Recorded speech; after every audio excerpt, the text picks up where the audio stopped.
Hi, the topic for today's video is line, bar, stacked bar and line and bar plots.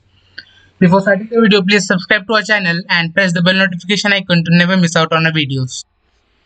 Now for this video or from this video, we will deep dive into Matplotlib library and see which plots we can plot. In this video, we will look into line charts, bar plots, what is stacked bar. Then let us see how we can plot line and bar plots in a single graph.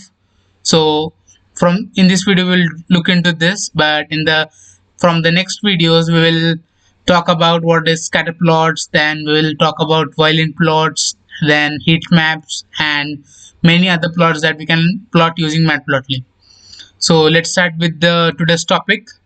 So let's import pandas, numpy and matplotlib. So we have all the libraries imported. Then we have our CSV file. We have our data frame. The head of our data frame is as below. Then let's see how we can plot line plots. So x has 1, 2, 3, 4, 5, 6 values and y has the cube root, the cubes of x. So let's plot plt.plot x comma y. So dot plot will plot a line graph and plt.show, so dot show will show the plotted. So we have this line, but we don't know what is the x-axis, what is the y-axis, then what does this graph refer to and what is this function. So for that we will use plt.title. So this title will tell us what the graph is all about. Then x label will label the x-axis and y label for y-axis. Now here we have the y in the y-axis, x on the x-axis, and we know this is the cube function of x and y.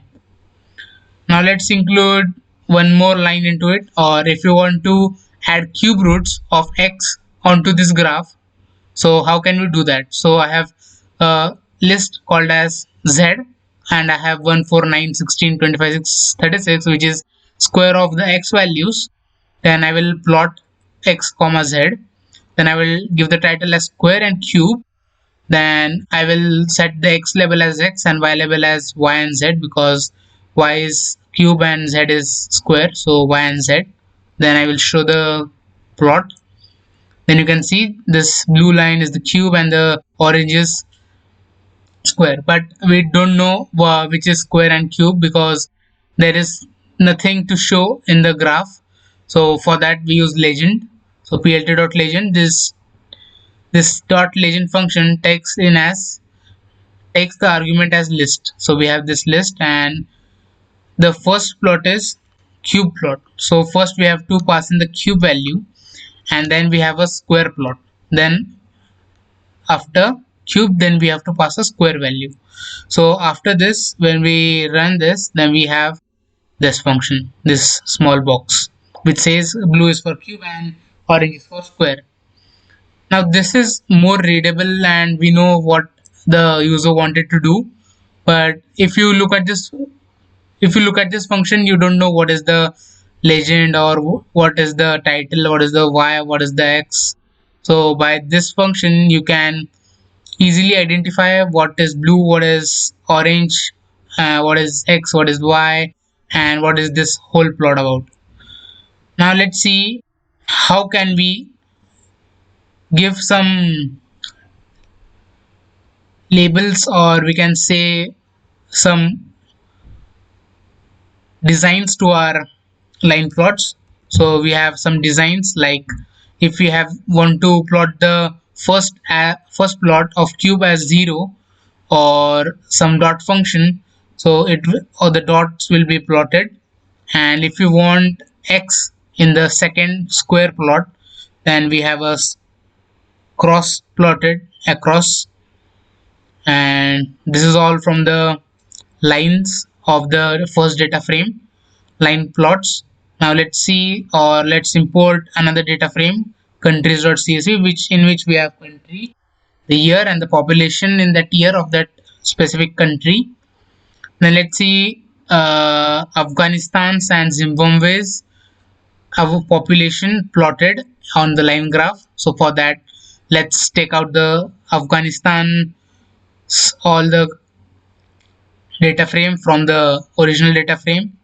So we have Afghanistan's data frame over here named AFG. Then ZIM will define the Zimbabwe's data frame. So these are 12 values each. Then plt.plot. Then we will plot a year of Afghanistan and population of Afghanistan. So this is in millions. So we divide it by million. Then we get this line plot. Now similar for Zimbabwe. So we have this line plot. Now if you want to add this or have this two into single graph, then we can just declare them in one function or one code. Then we have this two, but we don't know which is the Zimbabwe's and which is of Afghanistan's. So for that we will use X label, Y label and legend. Then this is population, then this is year, and we have blue for Afghanistan and orange for Zimbabwe. Now let's see Afghanistan.population. So the population of Afghanistan is as follows. Then if we want the first location of or the population in the first year, then we can do a afg.population.ilog 0. So when we do 0, we have the first element, which is 8425333. Now if we want to take the ratios according to the first population, then we can use this function, which is called as af.population divided by the first in the population into 100. So we have the population percentages according to the first year's population. So the first year was, let's see what was the first year, and so it was 1952. Here we also have 1952, the first year. So according to the first year, we have our values or the percentages. Now let's plot this in the line graph. So the line graph will now give us the population growth. So this is the population growth. The first year was 100%, then it increased by 9% after 5 years. As we can see here in years, we have increment of 5. So every 5 years there is increment of 9%. Then afterwards we have an increment of 21% with respect to the first year, and then we can see we have an increment of 278%.5 from the first year. So if we plot this both, so we can see Zimbabwe's, see here Zimbabwe population is less, but here the population growth of Zimbabwe is very huge according to the or with respect to Afghanistan. Afghanistan's population growth is less than Zimbabwe's. Now bar plots are something which has a height, like now df.hscs, now hsc stream will be on the x-axis and hsc percentages will be on the y-axis. Now let's show the axis. Now in commerce stream the percentages was till 95-96 percentage. In science it was just above commerce, and arts you can see as here. But now here we can change the color of the bar plots with G, or we can G means green. You can also give hex codes into it, or if you want red we can give red. This 0.3 just tells the width of the each bar. So we have width decreased of these bars and figure size changed, and the color also changed. If you want red you can just put R. If you want any hex values you can define it with X hashtag FFFF or and put any values into it. Then we have a different color. See, we have a pale yellow color. Then let's look what is stacked bar. So here I have HSC stream and then HSC percentages, SSC percentages and MBA percentages according to the HSC streams. So when we use this 3 bar plots, it will plot a stack, or we have the each and every bar onto one another. Now we can see here we have HSC percentage, SSC percentage, and MBA percentages on top of each other. So here in the third column of arts, you can see SSC percentage is not shown because it is stacked on, because MBA percentage and HSC percentage is stacked on it, and it is very low for arts, so you cannot see it because it is behind those two bars. So if you want to stack on top of each other, so if you want that the HSC percentages will be stacked on SSC percentage, and SSC percentage plus SSC percentage will be stacked on MBA percentage, then we can do that with the following function. So we can see bottom is equal to df HSC for the SSC percentage. Now if we just comment this out, now let's see what do we have. It will take time. Yes, now you can see HSC percentage and SSC percentage. So these are HSC percentages, and after the HSC is done, the top of HSC, then the bottom of SSC percentage will start the bar of it, and then it will be stacked on it. Here the stacks were stacking on the function or above the each and every bar, but here the bar will be stacked on each bar, not above each bar. So we have this. So if we add our MBA percentage, but MBA percentage will be on this SSC plus HSC. So we will have somewhere around here above this red, we will have our MBA percentage.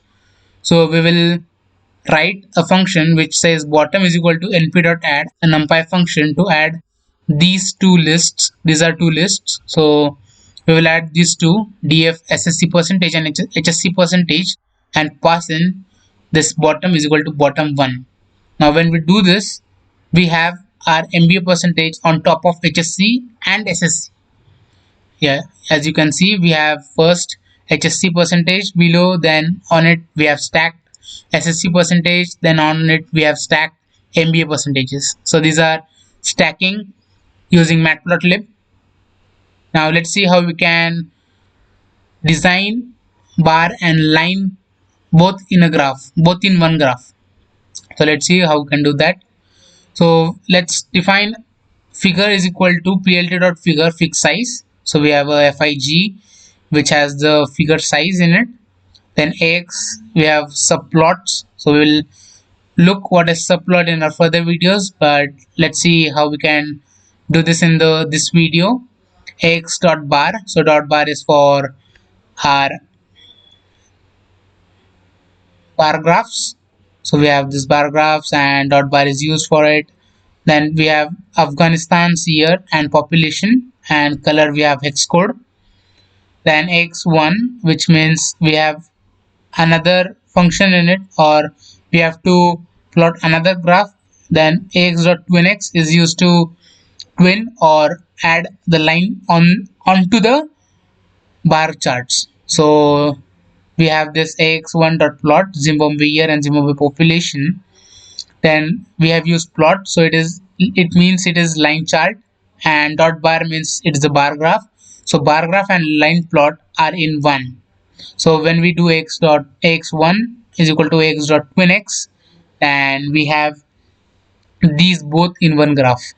So we have here Afghanistan population in bar, and in plot we have Zimbabwe's population and year. Now let's see what does this mean.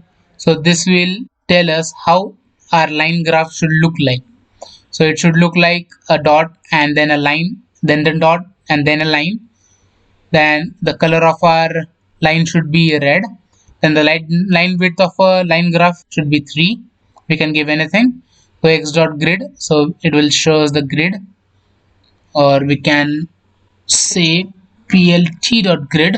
So we will have the plot gridded. So we will have a grid. See, you can see a grid behind, but as you can see, the grid is above the bars. So the bar are behind this grid. So what we can do to just put this